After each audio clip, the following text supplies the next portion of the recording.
Assalamualaikum warahmatullahi wabarakatuh. Perkenalkan, nama saya Ihsan Iskandar dari Prodi PAI semester 6. Di sini saya akan menjelaskan tugas dari Pak Hanif.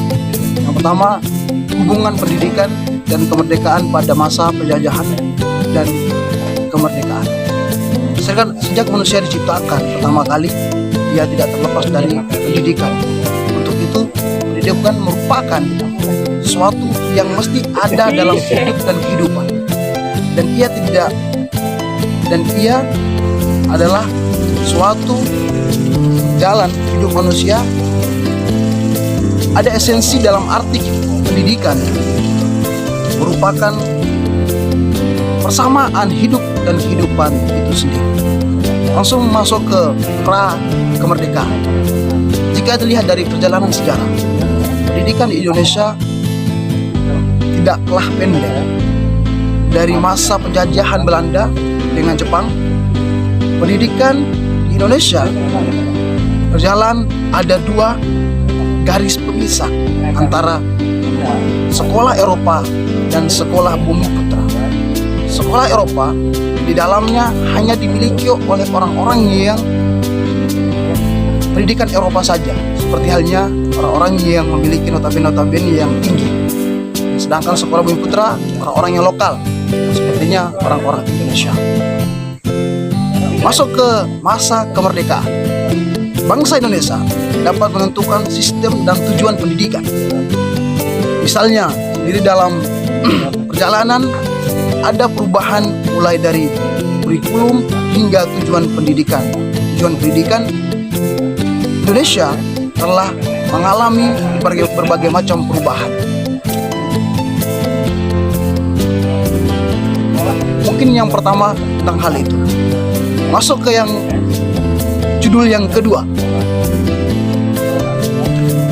Judul yang kedua itu berdasarkan demokrasi, keberadaan demokrasi, HAM, dan masyarakat sipil.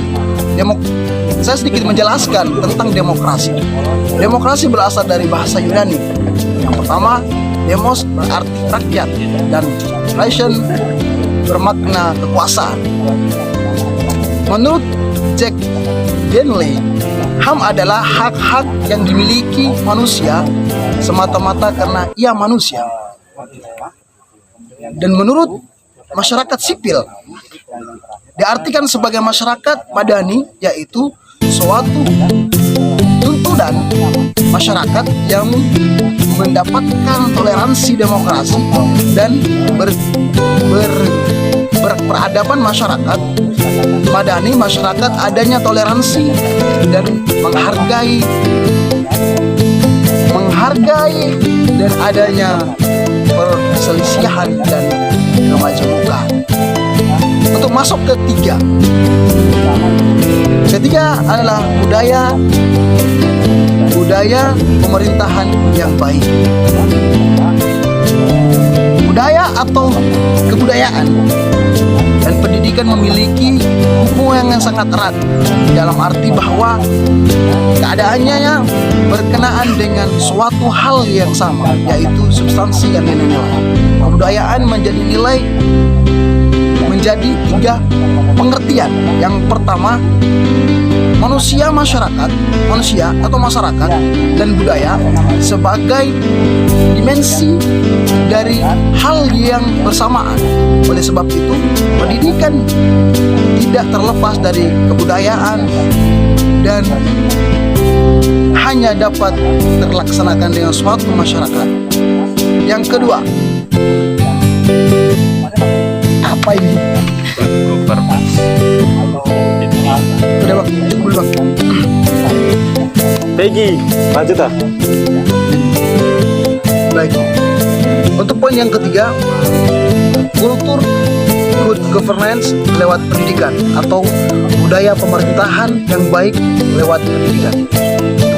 Good governance sebagai konsep Tatanan pemerintahan yang baik tidak terlepas dari pendidikan. Terwujudnya good governance dalam kehidupan bernegara merupakan refleksi kondisi masyarakat yang mendukung terlaksana good governance. Kondisi masyarakat yang siap dan mendukung tidak terlepas pula dari budaya yang ada di dalam masyarakat. Budaya masyarakat berkembang karena adanya pendidikan. Ketika good governance dalam perspektif demokrasi, maka good governance pada dasarnya merupakan hasil dari masyarakat atau setidaknya cerminan dari masyarakat itu sendiri. Demokrasi sebagai suatu sistem pemerintahan diangkat sebagai sistem pemerintahan refleksi sifat-sifat yang masyarakat, baik atau buruknya masyarakat akan menentukan baik tidaknya kinerja pemerintahan. Kalau pemerintahan kita korupsi, tidak efisien misalnya, harus diletakkan dalam konteks masyarakat bahwa itu semua merupakan cerminan dari masyarakat itu sendiri. Faktor penting yang menghubungkan antara masyarakat dan pemerintahan adalah kultur politik masyarakat pada umumnya. Mungkin itu saja yang bisa saya sampaikan. Kurang lebih saya mohon maaf. Allah wafiq ila aqwamit thoriq. Wassalamualaikum warahmatullahi wabarakatuh.